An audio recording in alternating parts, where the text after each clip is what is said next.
Well, to talk about events here in Strasbourg and the EU's strategy for tackling the crisis in Greece and beyond, I'm joined by 4 members of the European Parliament. We have Dimitrios Droutsas, who is from the Greek PASOK party, which is the Socialist Party. And back in July, you were foreign minister in Greece. Now you're here at the European Parliament. We have Danuta Hübner, who is the chair of the Regional Development Committee here at the Parliament, also a centre-right Polish MEP, formerly the Commissioner for Regional Affairs as well at the European Commission. Sir Graham Watson heads the ELDR, which is the Liberal Party, which extends beyond the Parliament, and also a British Liberal Democrat. Dan Hannan, a blogger extraordinaire, and also British Conservative MEP. Let me ask you, first of all, Mr. Droutsas, do you have a sense of impotence now you're here in the European Parliament, as opposed to sitting in domestic government, where some would say you were a victim of the whole scene there, and your call actually to reform the political system there? Or do you feel you're actually in the right place to effect some change in your home country? I think from every position you can contribute to the necessary changes, and the European Union, and especially the European Parliament today, can and must play a much more important role in the developments in the European Union, in the developments also regarding Greece.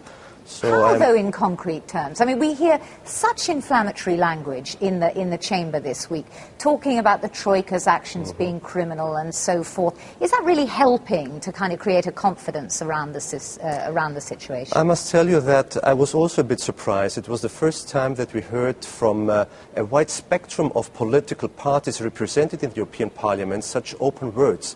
Not that I always am satisfied and support those kind of rhetoric that is used. I don't think that inflammatory rhetoric is useful from any side it is coming. But it was the first time I could see and feel that a broad majority in this House realized that what is going on in Greece in the past 2 years is not exactly the right direction. So what do you think should happen? Because how can there be an alternative to demanding, as we heard from the Liberals in the chamber, anything less than austerity and cuts, maybe as well as that growth measures? But surely that pain has just got to be gone through.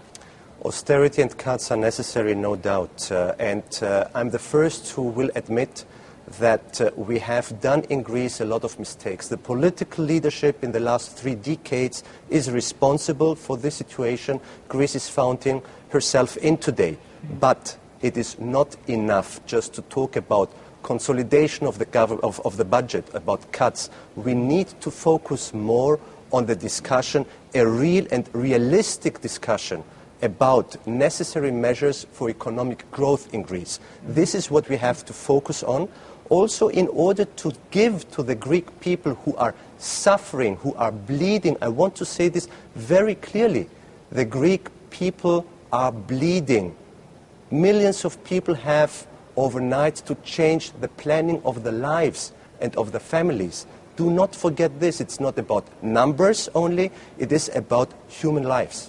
Dan Hannan, I mean, your leader of your group, Martin Callanan, made the point, while being sympathetic towards the situation in Greece, that the only answer was actually probably to leave the euro. Is that a view you share?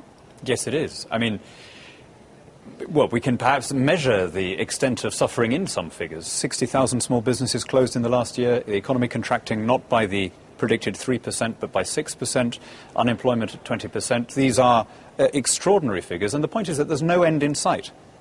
If the austerity and the cuts were a prelude to a recovery, then I think that would be one thing. But as long as Greece is in the euro, this is austerity and cuts forever. Devaluation, poverty, emigration for a generation, because the country can't default, devalue, price itself back into the market and begin to export its way back to growth. Danuta Hübner, do you think, I mean, you have sat in the European Commission, you're now at the European Parliament, do you think that the EU will cling on to Greece in the Eurozone, not because it's the right thing for Greece necessarily, but because it is a terrible admission of failure to let it go? Well, you know, I can't identify anybody in Europe that would benefit from Greece leaving the Eurozone, not to mention European Union. So I think I can't understand these ideas and this approach. However, I would like to say that we have made a lot of mistakes with Greece, because the debt, in fact, skyrocketed over the last 2-3 years when we began to help Greece. So I think we have to admit that the austerity did not produce expansionary effects by itself. It will not produce, and we need a growth program for Greece. And the same is true in Portugal, isn't it? Yeah. That since the EU has stepped in to help Portugal, its ratio of debt to GDP has actually grown. Well, surely that, one has to draw some conclusions from that, Graham. Well, the Portuguese government, let's be fair, have put in place the right policies they need to put in place to get their economy on track, and that is reflected also in their cost of borrowing. But, of course, in the short term, we're all in a recession, things are not getting easier. But look, it's far too early to write off the euro. The Daily Telegraph, for whom Dan Hannan writes occasionally, have been writing off the euro for all the 10 years of its existence. It's still there, it will continue to be there, and no country will leave. The only arguable way of easing the pain for countries like Greece would actually be for Germany to leave the euro and for the currency to find a lower level. But that won't happen. We will deal with it, and there is a problem with Greece, but it's about 2% of Europe's economy. In America, California is bankrupt, and it's far more than 2% of America's economy. Relatively, our problems are manageable, but they do require everybody to pull together, and governments like the Greek government to get on top of the problems. Dan? I just want to pick up the vocabulary you used there, Shirin, about since the EU stepped in to help Portugal. It isn't helping Portugal or helping Greece or helping Ireland. The money is not going to the ordinary people of Greece or Portugal. The money is going to rescue some very wealthy European bankers and bondholders from the consequences of their own error. But the repayment will come from the ordinary taxpayers of Greece and Portugal. So is it any wonder that they're complaining about this when low and medium income people are being sent the bill once again to bail out the banks? This is true, isn't it? That what are you able to actually use in terms of the bailout money that you have got and that you're going to get that isn't actually to just repay debt? How is it going to actually be invested in growth? Well, this is exactly the main point we have to tackle in Greece. We have to start with the necessary structural reforms in our country in order to be able also those flows of money that will come to Greece, and there are programs now by the European Commission, and you hear more and more voices within the European Union emphasizing the fact that we need, in parallel to the necessary consolidation of the budget, to have an investment and growth program for Greece. But here also in Greece, and again, self-criticism is necessary sometimes, we have to prepare ourselves and create the necessary structures in order to be able to make use of every single euro we get into our country. So you seem to be saying there's no point in actually giving us more money because we can't do anything with it. No. You have to support Greece, first of all, in building up the necessary structures. We have in Greece a lot of areas where we can invest immediately. Be it the tourism, where we have a competitive advantage, but we have to invest into quality. Be it renewable energy sources. This is virgin land, if you like, in Greece. We are blessed. Greece is blessed with sun, water, wind, but this is an area where we haven't invested yet enough. If foreign subsidies were the basis of prosperity, Greece would now be the richest country in Europe. Yeah, but can I say something? I think that Greece does not have this luxury that they can today focus on stability and they can leave growth for tomorrow or the reform. So they have to do at the same time all those things. There are experience in the Eastern Europe transition that you can do it. So what Greece needs now is a kind of development aid program where you will have institutional change that would make the economic system really functional, the labor market reform that would make it also functional, and political system also requires a huge, deep reform. But at the same time, we also need instruments that would trigger growth at local level, regional level. This is precisely where Danuta's ideas, which the Commission is also taking up and putting forward, of using cohesion funds put into the Greek economy to create jobs and to create wealth is right. And whereas in the past these have always required matched funding from the national government, The agreement for Greece at the moment is they will not require match funding because Greece does not have the flexibility in its own budget to give any kind of Keynesian stimulus to the economy. But one of the problems has been the structural funds, isn't it?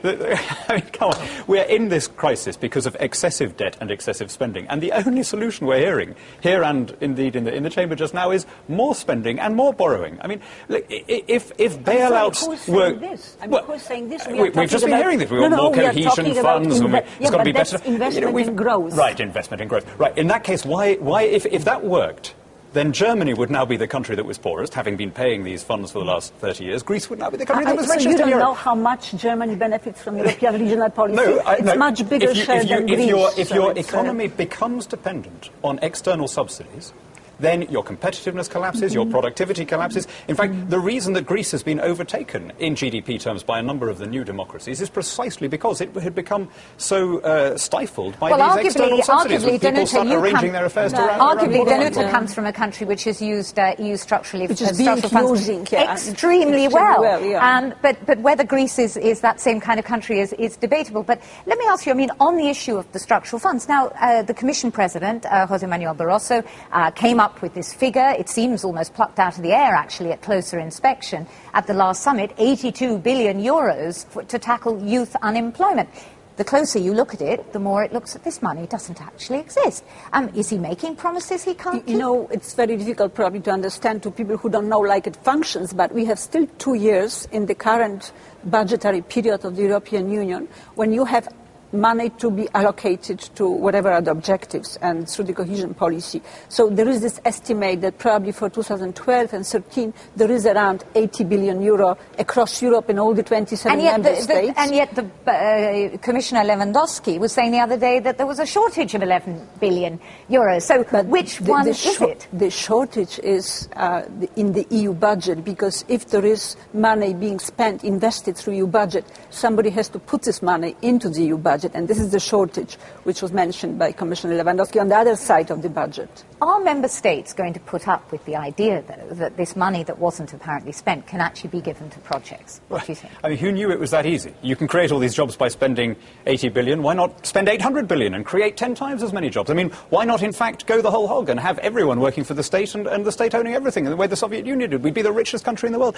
When are you going to understand that spending money is the problem and not the solution? Well, we are not talking about spending, we are talking about investment. Let's talk very, very specifically about this money, because it seems in some ways that this is a measure of the desperation that faces the EU institutions when they're looking at this problem, that they're trying to change the course of events, and so they come up with a headline which actually is quite difficult in the end to deliver on. Well, all politicians come up with headlines. This is money that the member states have agreed to pay into the European Union budget for the current funding period. Currently, it has been allocated to different projects. What Barroso is saying is we have a crisis of youth unemployment in many countries of Europe. Let us actually focus this money towards doing what we can to bring down the unemployment rate among young people. And most of us agree that that is actually a thoroughly good idea, because we do remember the lessons from the 1930s and we don't want to be back there. But many of you are also saying, whether you're prepared to say it now privately, that that money actually isn't really there to be giving. And you yourselves as MEPs voted that if there's spare money in the budget, it goes back to member states, actually. But this is money that is to be spent. It's planned to be spent, so the money is there. The challenge is to see whether this is dedicated to the projects which you would like to see today as priority, which is youth unemployment, or whether this is money that is dedicated to innovation, for example, which is the growth tomorrow, not the unemployment today. And that's why the Commission is sending teams to those 8 member states where you have particularly strong unemployment among the young people problem, to identify the reshuffling, the reprogramming of the money. Just to go back to Dan Hannan's point, though, Dimitrios, is it not too much to expect? Structural funds, these cohesion funds, are the one area in the budget which year after year the EU Court of Auditors pinpoints as being badly spent by member states. Why should they be really part of this solution? Is there not too much being sort of put in that straw being set? I fully understand the argumentation, and when you have made mistakes like we have made in Greece in the past decades, it is very difficult then to answer to such kind of arguments. But my point would be, Let us abandon this rhetoric and this attitude of punishment of Greece. We should overcome this. Greece and the Greek people are punished enough. We have now to think much more positive and give the necessary hope to the Greek people. And structural funds or wherever funds can come to be invested into the Greek economy for real growth and the creation of employment, this is the right thing to do. What about those who say you've got to leave the euro? It will happen in the end. It will not happen. Nobody will see this show. Can you imagine a European Union without Greece? And I'm not talking. We're not talking about necessarily the European Union. I'm not talking about only the euro. economic terms. Very rightfully, it was pointed out. Greece's GDP is about 2% of European Union's GDP. But look at the whole project of the European Union. Look, the neighborhood Greece is founding herself.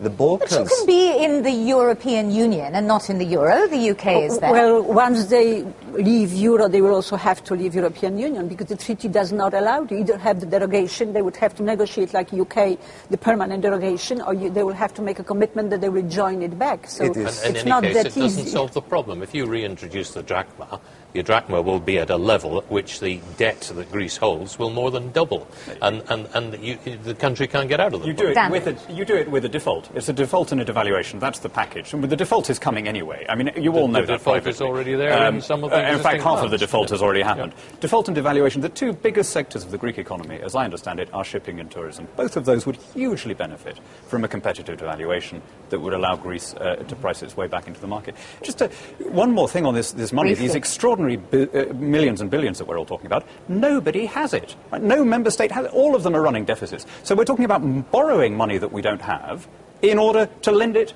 yet again past all the money that's already been lost. We're plundering future generations in order to sustain our own. I'm sorry, but that's not true. Why not? I'm sorry, that's not true that we are lending money to borrow to Greece, because that's if you are messing up the different channels of the European budget is not based on which borrowing. EU country is running a huge EU surplus of 80 billion? Okay, on that note, we'll have to leave it. Let's have a look now.